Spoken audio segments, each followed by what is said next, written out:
เป็นลูกสาวไผ่ปีขอนั่งดูมาหันคนงามดอกคำผู้อยู่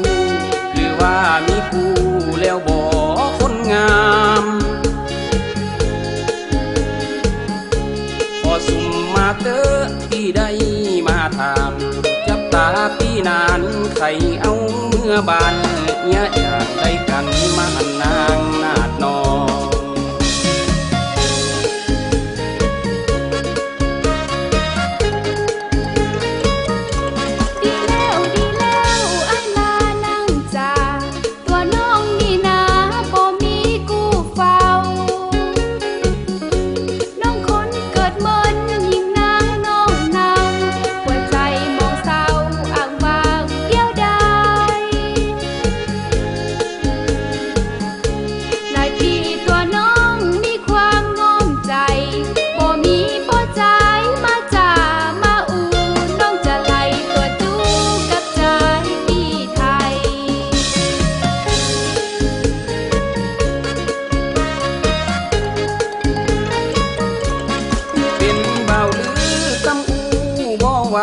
น้องเป็นสาวยวนปากหวานจ้อยจ้อย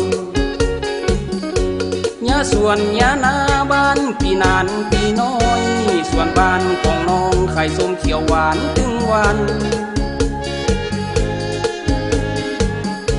ขายเข้าขายพักลายใดบ่ลายผู้สาวบ่ได้บ่มีที่ใดยังมาทุกใจที่ใจเห็นลำ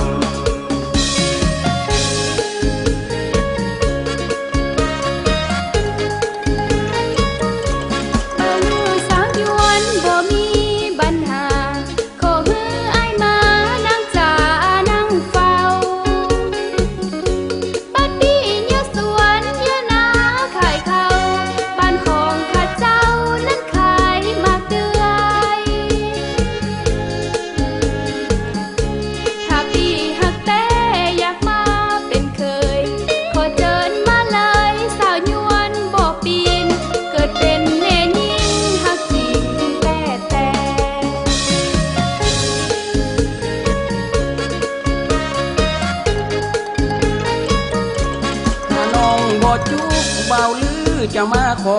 แต่งงานกันหนอเป็นเคยแม่เท่าตามฮีตามกองบ่ละมองหมุนเศร้ายิ่งนางน้องเนา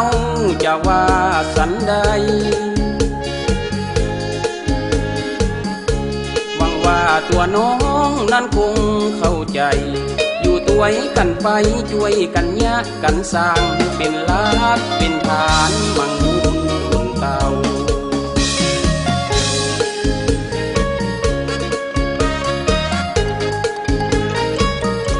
เปิดใจกันแล้วเราจะเมื่อด้วยกัน